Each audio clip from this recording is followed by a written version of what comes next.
I don't remember as a kid hearing about heroin. Things like that were in big places, you know, California and New York, not in little small towns and everything.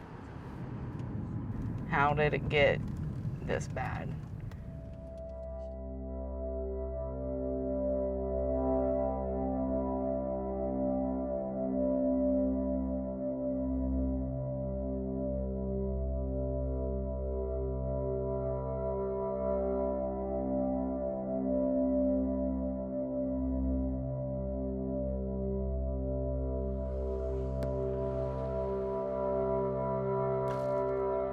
Right now, probably 75% of the kids that we have in care are because of drug-related issues. It's a pretty high number, and that trend's been going on over for the last 5 years. Our agency is a multi-county agency. Scioto County has been considered ground zero for the issue overprescribing opiates, which cause the addiction to heroin. When the pill mills were shut down, there wasn't a transition period. It was just, bam, they were cut off. All of a sudden, heroin became readily available, so people switched over to heroin. The 23 pipeline is a stretch of highway that runs up in the northern part of the state, then goes out down towards West Virginia. It makes an easy run for individuals who are running drugs. We've had a number of overdoses that seem to come in waves when there's something that comes out of Columbus, which is north of us. There'll be 20 overdoses because there's been a bad batch of heroin coming out of the metropolitan area.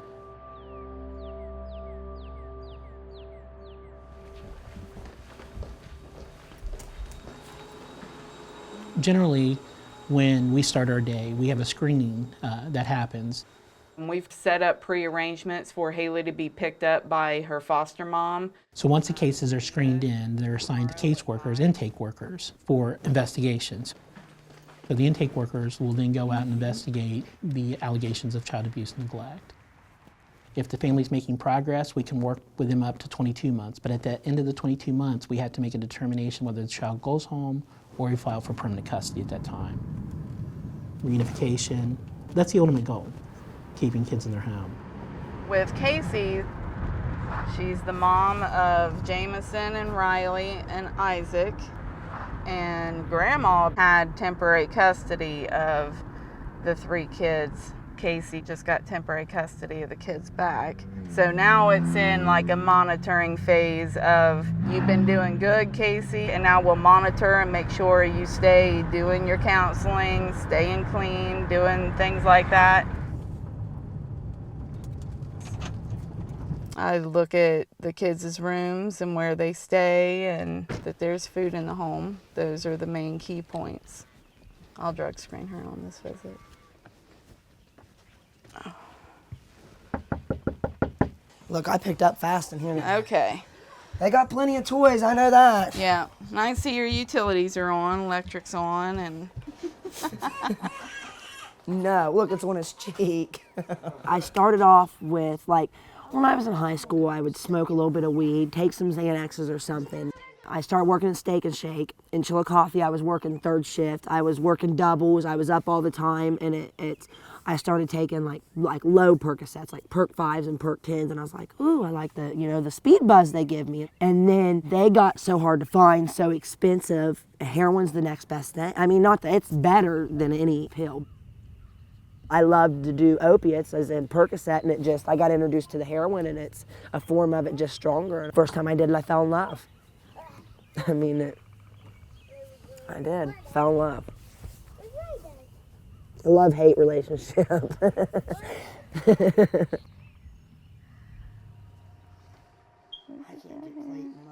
It powers over you so much that that's all you think about. Yeah, I'd still take care of my children, but I wasn't thinking about my children. I was thinking about how am I gonna get high again. When my kids got removed, James, the father, was asleep on the couch. We had a German Shepherd puppy, and Jameson ended up getting scratched really bad by this puppy. I'm talking like there wasn't not one blank space on his leg. It was bad. I don't know if he was using, he said he wasn't, but If you're passed out on the couch and your, at the time, 8-month-old son is getting mauled by a dog and he's screaming, why ain't you hearing it? Riley, still to this day, would tell me, I tried to wake Daddy up, Mommy, he wouldn't get up. My mom went over there to go get the kids and seen Jameson and got scratched bad, and she took the kids. Was there a rock bottom? When my kids went, that was my rock bottom. I can't remember how to put it. On top of my tongue? Underneath. Under. Yeah. Under the tongue. He told me no. It is not a sucker, baby. I was living in a tent. My mom had called me and asked me to go out to eat with her and the kids. I was in the car with my mom and I started bawling. I said, I don't have nowhere to go. I said, I'm gonna have to go to this tent by myself. It's raining, it's cold. I don't know where to go. My mom gave me the ultimatum, get clean and you can come to the house. Oh my God. First time I see any sign of you using heroin, she said, you're going. And that's what turned me around. So I touched bases with Casey about where she's at, if she's still seeing her service provider and her doctor, and she's been doing that. I drug screened her. She didn't know I was going to drug screen her. The fact that she wasn't worried about it made me feel good. The kiddos, got to see them. They're good and happy, still happy, and it's important to see the interaction between the parents and kids. It says a lot.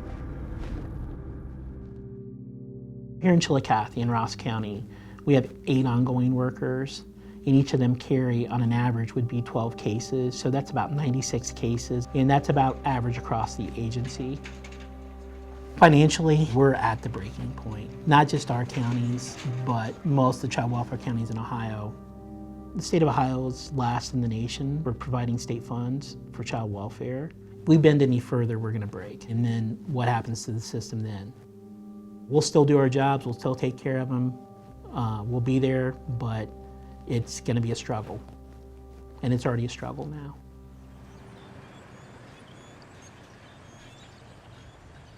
I was one of those kids that had to grow up really fast.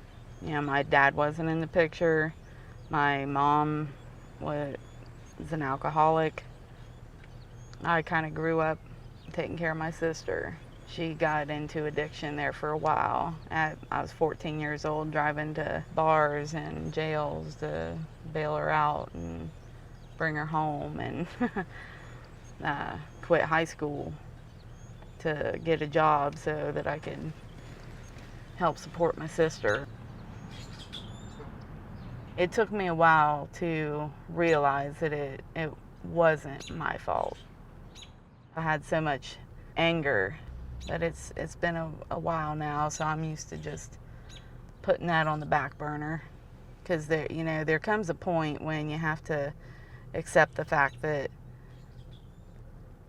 you can't fix anything for them. It's something they have to do. Do you think you're addicted to your job? I am right now, not a doubt.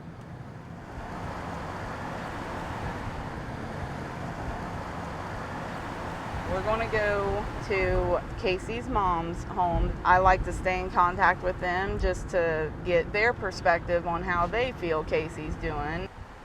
Through the years of Casey battling this addiction, her oldest son, Isaac, was basically left at grandma's, from the time he was a baby.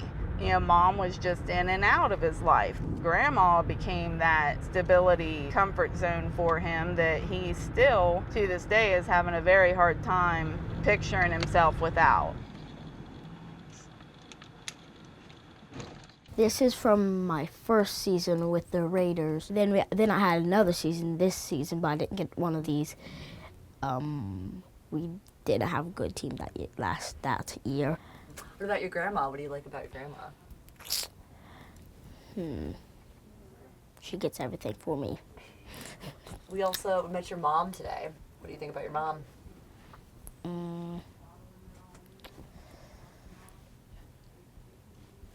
She's mean. And then sometimes she can be nice. And then Just, I don't know. You guys aren't having any major concerns or issues that I ought to be aware of or anything? I didn't get that sense from her. I think, you know. She's doing really good compared to Right, where she came from. She stole every piece of jewelry I've had and took it to the pawn shop. You know what I mean? She stole my wedding ring. She stole Troy's wedding ring. She stole her sister's jewelry. She stole her sister's. She stole from her son. She's, you know what I mean? Isaac takes it really hard. It just seems like to him, his mommy's always leaving him. I mean, he's 9. Like, she tries to play the mommy part, but she's missed that. It's too late. In Isaac's eyes, I think she's already missed that. I had my kids young so that I could enjoy my life, so that when I was 50, I was done. You know what I mean? You know, I love Isaac, and nobody's taking him away from me. But I plan on raising another kid. Isaac, do you think he trusts you? I don't know. I don't know how to answer it. I mean, I do, but I don't know how to answer that. I don't know how to answer that. I want to say yeah, but I don't think he trusts me, no. No, I don't, not at all. I did so much to him. Why would the little boy trust me? I mean, I've taken from him, I've abandoned him. You know what I mean? Why would he trust me?